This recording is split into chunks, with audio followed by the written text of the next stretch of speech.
Yo, what is up, guys? PB and Dre here.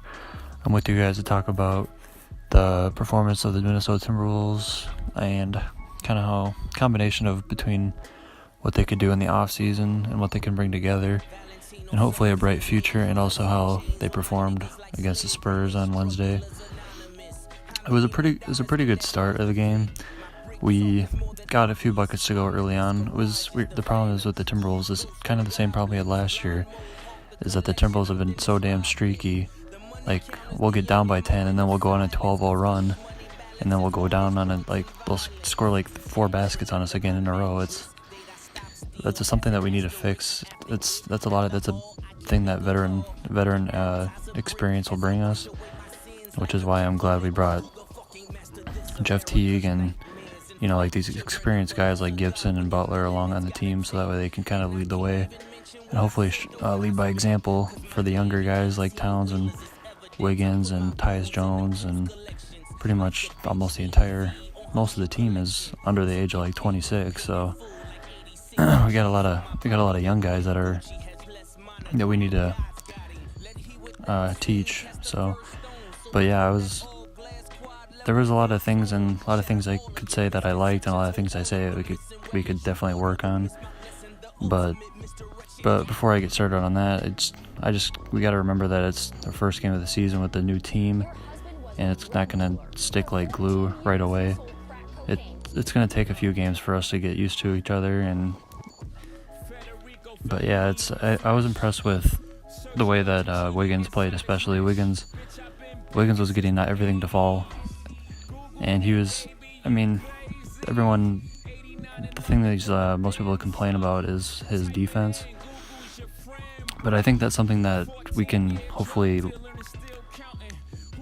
lean on him in the future for, is his defense, especially with his 6. I think he's like 6'8".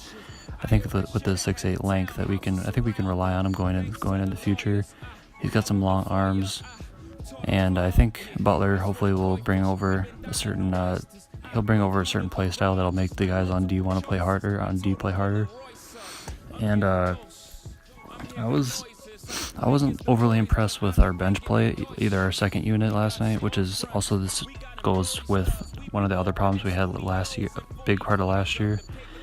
As you see, Tyus Jones gets the and one to go there, but there wasn't a whole lot of spark that came off the bench last night. Jamal Crawford had a few good looks, and he does what he always does. He's good at crossing people up, which is a big reason why he's so fun to watch. But besides a few plays here and there, our defense didn't play like overly great.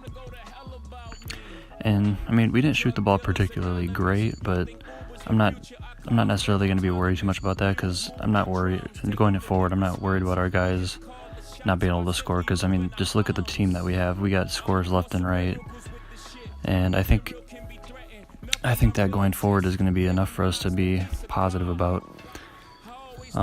Towns didn't really shoot. He didn't really take control, or him or Butler were kind of the second and third option last night. Butler is definitely very passive last night.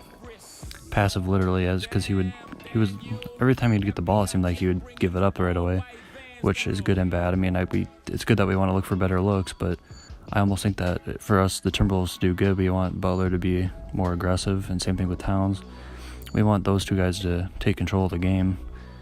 Wiggins took control over anybody last night, or not last night, but Wednesday night, and it definitely showed, which usually was kind of surprising, because Wiggins.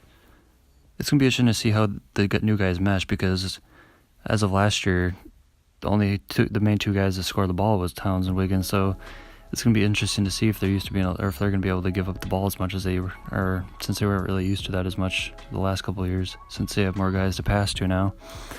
But Towns and Wiggins, they were pretty much the first 1 and 2 options. Now that there's a couple other guys that can score on the team, I hope that doesn't get to their head. I hope that they actually do work well with the team.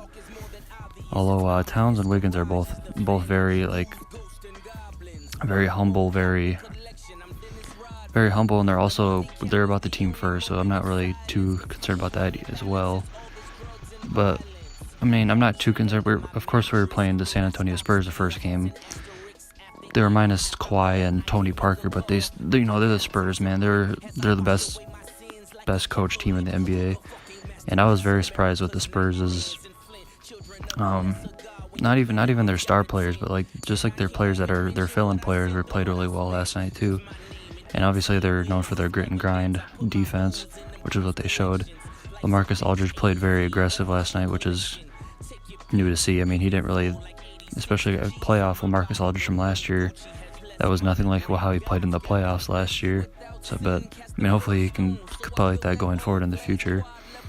And Danny Green hit a lot of spot-up shots, as you see right there. DeJounte Murray just went off. He was killing us. And Jamani Ginobili obviously did what he does best and just come in and fill in best off the bench.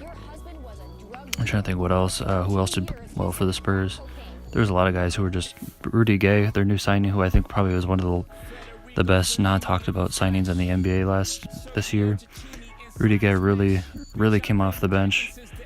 I think he's probably going to come off the bench the whole season this year. I'm not 100% sure on that, but he played really well. He knocked down shots. He's done what he's done his whole career. I hope this year is an incentive for him to work really hard so he can get that max, probably not a max deal, but hopefully so he can get his money after the season's done. And but I mean, I can't really say I can complain about any player's play in particular from the Timberwolves. Bielitsa played good off the bench. Shabazz, I mean, he didn't do anything great. I mean, he does what he does. He's not going to get as many. Hopefully, he's probably not going to get as much time in as he did last year because he was our sixth man last year. But I'm looking forward to Taj Gibson. I want Taj Gibson to be a little bit more aggressive going forward as well. And I'm not sure if it was something that Teague did or what, but Tibbs benched Teague the whole fourth quarter almost. I don't know. Tyus and Jamal Crawford were the only ones playing in the fourth. I mean, Dejounte Murray was locking him down pretty good, but in that situation when it's a close game, I think we need Jeff Teague because he gives us the best chance to score and run the point for the team. So I'm not sure what Tibbs' idea was going forward. I don't know if he wanted to do it because of a certain matchup or if he just didn't like Teague's play, so he just sat him. I don't know. Hopefully going forward that isn't a huge issue. But, I mean, the biggest issue for me, worry for Thibodeau and the T-Wolves for me is Thibodeau overworking our guys. I just don't want him to do what he did in Chicago and, overwork him, which has obviously led to believe how Derrick Rose, that's a lot of speculation of people around the NBA anyways, that Tibbs overworked Rose, which is the reason why he got injured so many times. I don't know if I agree or disagree with that. I probably don't completely disagree with that, but I hope he also gives our second unit guys a chance to play and work harder to get a chance, or work harder to get minutes going forward, because we want them to get experience under their belt too. But our next game is Friday night against the Jazz, and I'm hoping we look a little bit better. Of course, we got to play another good defensive team tomorrow. Once Friday night, the Jazz are also probably a top 3 defensive team, so it's going to be interesting to see. We definitely got to test 2 games in a row. Utah won their first game. And, but yeah, I'm hoping that we just keep playing like the way we did. I'm not going to hang our head on the too low. I would expect that the T-Wolves can at least... I'm projecting them to get a 5 seed this year. But we'll see. We'll see how that works. But yeah, I think Wiggins... Another thing I want the team to look forward or push forward to this year is Wiggins being more aggressive, on not only on the shooting the ball, but rebounding as well. But as you see the clock ticking down, we were kind of going back and forth towards the end. Of course, they went on a streak. Again, towards the end, I think we were actually leading by 1 point a lot in the fourth quarter, but as you see, they ended up winning the game. It was 99-107. Thank you guys for watching. Make sure you guys follow and subscribe, and you guys have a good rest of your day. Peace out.